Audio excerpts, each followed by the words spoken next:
Hello ladies and gentlemen, welcome to my YouTube channel. Welcome back if you are a subscriber. Today I'm gonna try to finish up the BMW that's behind me. Yes, that's the BMW I bought like 2 months ago, month and a half ago, in the midst of chaos with everything going on in the world. Honestly, it just kind of wasn't a priority. I've been, little by little kind of working on it. The cars that have the most potential of like easy fix, easy sell, those are the cars that I prioritize. Like you guys saw the Rogue, I bought it way after this BMW, but it's done, it's fixed, or not fixed, but it's already sold. I already made my profit on it. So now we're gonna try to finish up this BMW. We are going to do a cold start on it. Starts great every time. Now let's see, let's get some heat going. Yeah, the only light that's on is that tire pressure monitoring system light. And honestly, I am not sure why. I mean, I didn't really check tire pressure, but it came on when I was driving on the freeway. Everything else is pretty much done. This is the original bumper. It was not painted, it was not fixed up. I did put everything back together. Everything works. I've done, I don't know, maybe 150 miles on this car to date. The only thing that I noticed is when you drive on the freeway and you hit about 65, 70 miles per hour, there's some kind of rattling, like plastic. And at first my guess was something like this, but you see the tire, I mean, that's quite a bit of pressure. So what it sounds like is something is rubbing against the tire at faster speeds from the wind. But like, I don't see any tire marks. And same thing on this side. So, honestly, kind of stumped. I'm not sure what it is. But I think the game plan now, I have my sweatshirt in here, is to go get these new tires installed and then probably clean this car out myself. That's what I'm thinking. Vacuum it, wipe it down, all of this, and then take it through a car wash and more or less get it ready to go. It should be nearly ready, minus, the detail and the tires. I am pulling up to the tire shop I've used a handful of times, and I was gonna say, I hope they are open, and it looks like they are open and business is rolling. You know what I give extremely well is good customer service. And when I don't get it, I kind of don't like it.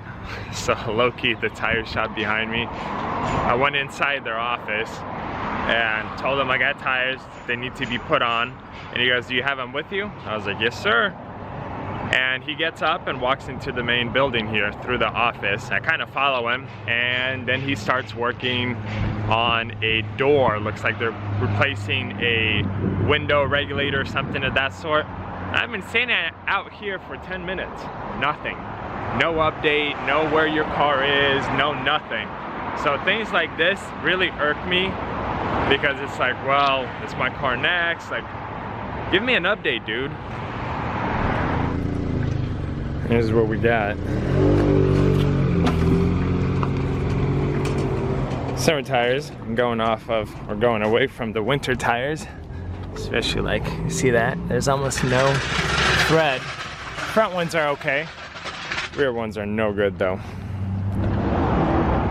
Out here making progress.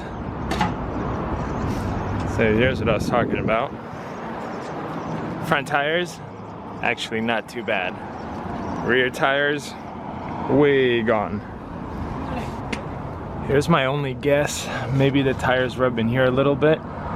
But see, again, like, it's not enough. There's, this much play on the freeway, even pulling this back, like, it's not enough to hit the tire.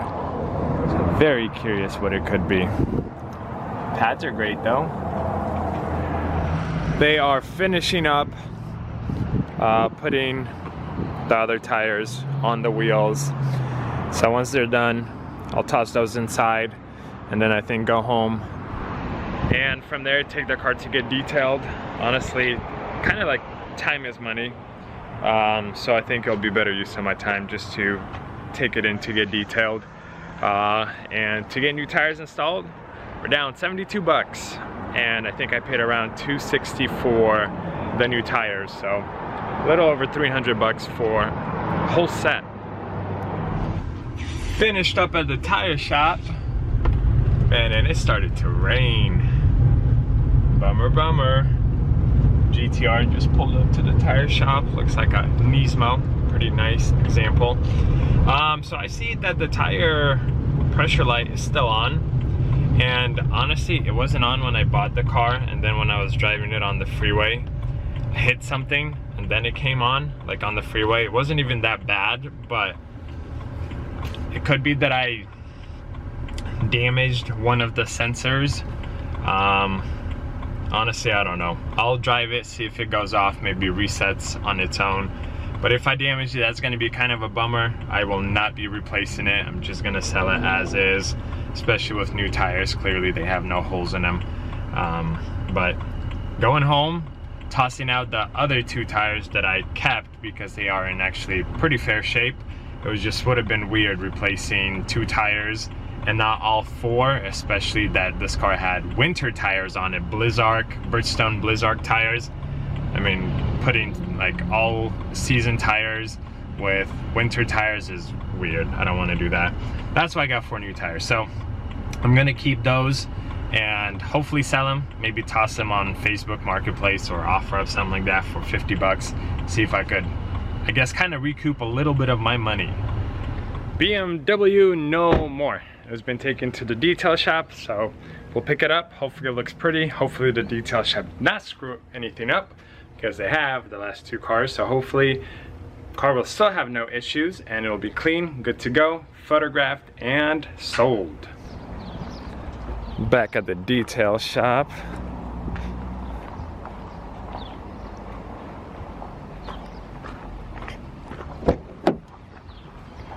Leaving my mechanic, why do I keep thinking mechanic? My detail guy shop, and the guy who does windshields is here because he's the one that recommended this guy to me. So it's almost like a family reunion with my Mexican brothers. But hopefully this car continues to run really well, because I did probably 150 miles on this car with no issues. And hopefully they didn't get water anywhere, because it is a BMW. So I am on my way home now, and actually I'm thinking of doing a fresh oil change on this car. I bought a filter yesterday, oil filter, because tires on this car are brand new, which you guys saw. It has fresh coolant because the lower radiator hose there was cracked, so all coolant was drained naturally and refilled. I replaced a sensor, which I will show you guys. It was a coolant temp sensor, and I figured might as well just finish it up with fresh oil, and more or less call it a nice tune-up for this car. Made it back to the house with no issues. She still runs really, really well. Cleaned up real nice, I would say. But now it's showing minor imperfections right here, some fading. So I'm gonna let it cool off for maybe 15-20 minutes, and then we're gonna start doing the oil change on it. And I let the windows down so everything could kind of air out. And actually what I need to do is, I don't remember if it had mats in here or not. It did not.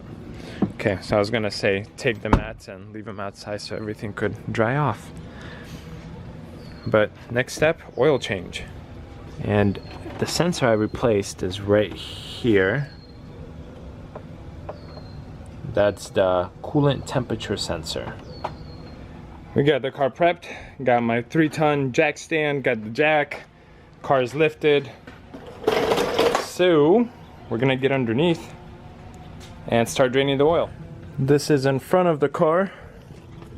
Going over here, there's a drain bolt. I used a 17mm to break it loose. There's our oil. It looks super, super black and dark, but on a napkin it's not too terrible. I would say it has maybe 4,000 miles on it, which for my personal cars is time to change, so I'm glad I'm doing it. Although I'm not keeping the BMW, but a fresh oil change is always a big plus. While the oil is draining at the bottom, what I like to do is actually open up this right here so that there's a lot of airflow. I'm not gonna fully leave it open. I'm gonna grab some tools and undo this filter. If you guys have been watching my channel, I invested in an oil removal set. It wasn't too expensive. I think I paid maybe 50, 60 bucks for it. But they give you these really nice sockets. Wow, this is a pretty tight filter. But that's how it works. I would have never done it by hand. Plus the filter is super hot. Now I could do it by hand. And again, just letting it drip. There's a lot of oil in the filter. Looks like we are completely done draining down here, so I'm gonna put the drain plug back in, and I think we're almost done. Got the filter out, and they are kind enough to give us a new gasket, which is... Hi, Dad. Hi, Noah. There you go, Daddy. Thank you, Sophia. Welcome. So, using Hey! either flathead Mama. screwdriver, basically something to get this off. And we're gonna put the new one over it. Hi, Chloe. Oh. Excuse me, Mama. We're gonna disconnect this. There's another little gasket.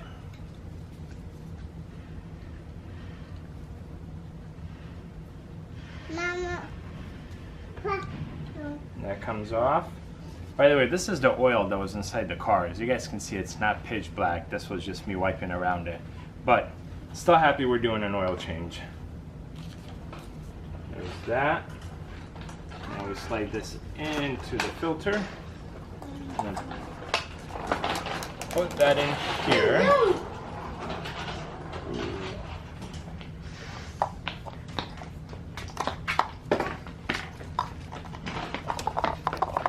There we go. Now we drop it in here.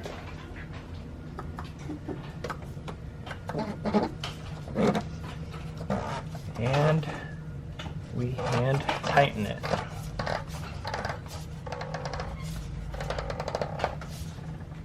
There we go. Should be plenty. Now the final step. I'm using 5W30 full synthetic oil. Owner's manual says 6.9 quarts, but we're gonna do maybe 6.3, 6.4. Put 6.5 quarts about of oil.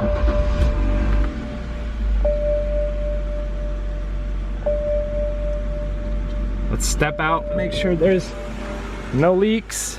Everything sounds healthy, which it does. Let's take a look underneath. Don't see anything dripping. So now I'm just gonna let it run for a few minutes and then we'll check the level. Final step is to check the engine oil. Start the car using this little knob right here. I think I pushed up twice. Oil came up and then you hit the BC in, and now we wait for it to do its thing and tell us the reading. And there we have our level. Oh, it just disappeared. Hope you guys caught that. Basically it said okay, we are just a little over minimum, and I added 6.5, so probably 6.8, 6.9 is a very safe number to add to the car. I'll probably add just a little bit more just to raise it, probably another quart or so, and we're gonna leave it at that. I think next stop is go to the lot, photograph this car, get it listed, get it sold, and end this video. There she is. I'm gonna run in, grab a sold as is slip, get it photographed, and then we can get it listed and hopefully sold within the next few days.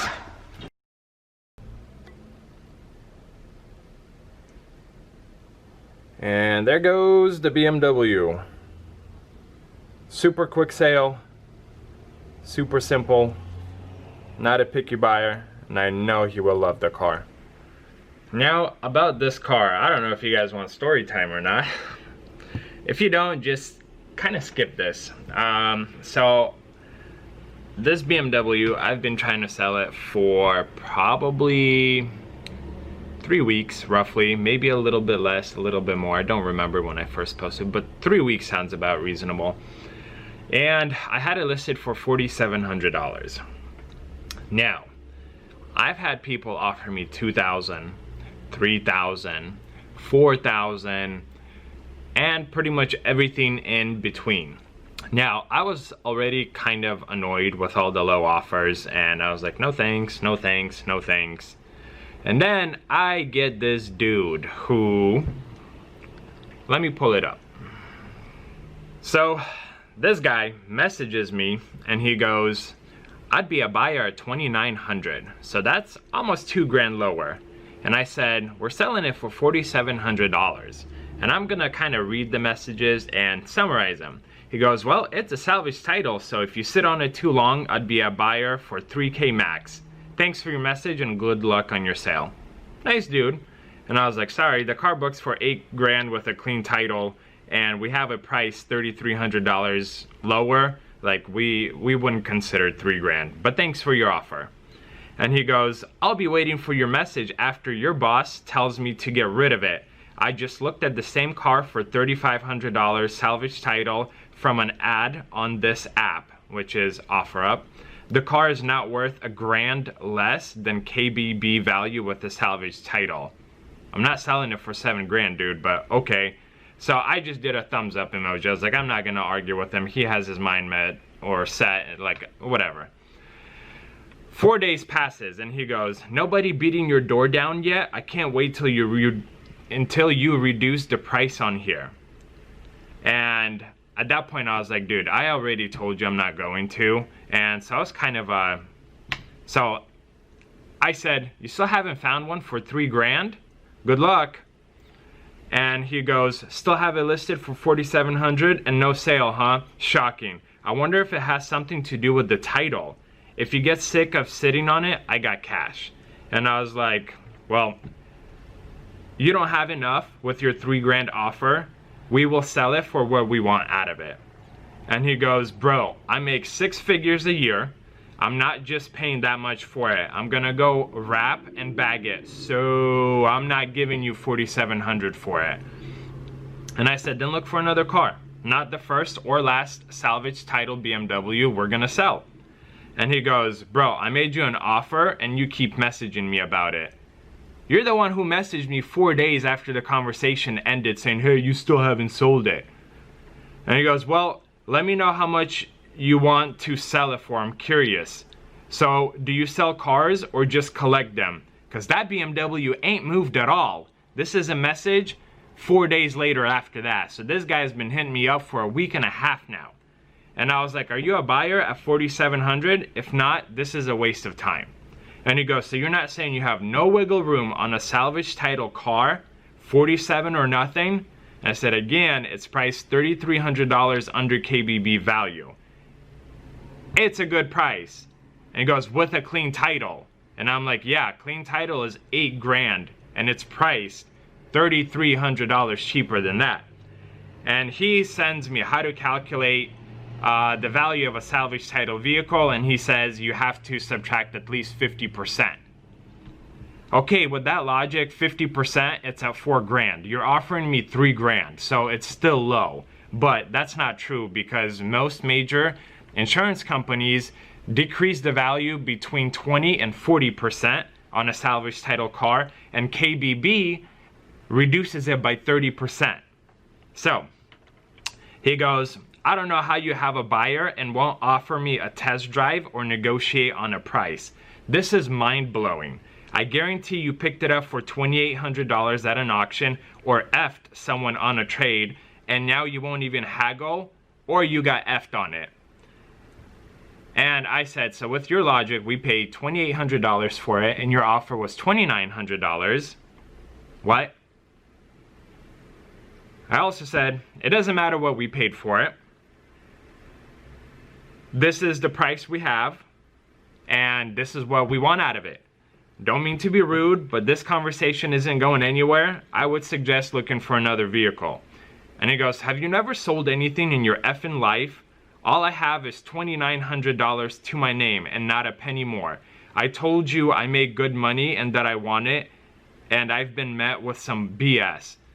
It's called a starting point, shaking my head. So you did pay $2,800, LOL. I would have paid $3,800 to $4K for it. But F you, I'm so sourced on this, and tell your boss you effed up a sale. Maybe I'll call and talk to your boss about it. So, at that point, I just stopped responding. I was like, yo, this dude is too negative. Like, I don't even want him to show up here to look at the car, to be honest. But, up top, he tells me he makes 6 figures, so at least $100,000 a year. Now he's telling me he only has $2,900. That's why he offered it. And literally 4 minutes later, he goes, I would have paid you up to $4 grand on it. So, if you only have $2,900 to your name, sorry, I got a phone call and lost my train of thought. Anyways, I guess moral of the story is I have so many buyers that I deal with, and some of them are very unpleasant, like this gentleman here.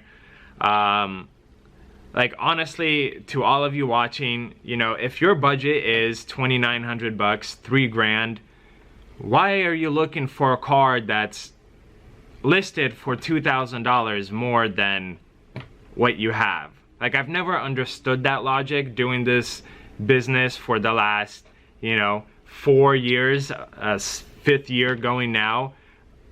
Often I get lowball offers, and it doesn't make sense to me. If you don't have close to it, why make an offer?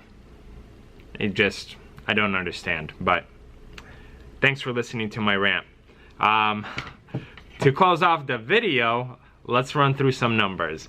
So this BMW, let's see, where is my wonderful screen? If you guys have not seen the pickup video, please do it. I will link it at the bottom of this video. The winning bid for this car was $1,000, and I agree this was a very, very, very low number. I am surprised I purchased it for so cheap. I would honestly say this was probably buy of the year, because I thought it was a non-runner, and that's why I kind of bid on it, and then in the end it turned out it was a running car. So, I mean, just all in all, this was a very, very lucky and a very good purchase for me. So after fees, the total was $1,318. I ended up buying a new radiator hose. I purchased new fender liners because I drove it to my mechanic and busted up the old ones.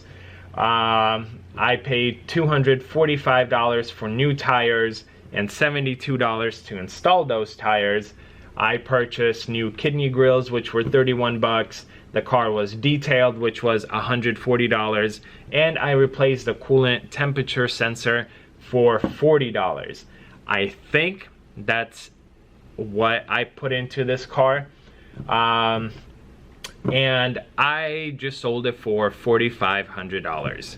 So I came down $200 from my listing price. It was a nice guy. I mean, you know, we got the price down before he even showed up, drove it, runs fine, and he purchased it. That concludes this video. Whole bunch of traffic out there. Guys, thank you so much for joining. Thank you so much for watching. Please consider subscribing to this channel. A lot more cars to purchase, a lot more cars to rebuild, a lot more videos to make, and I need the support.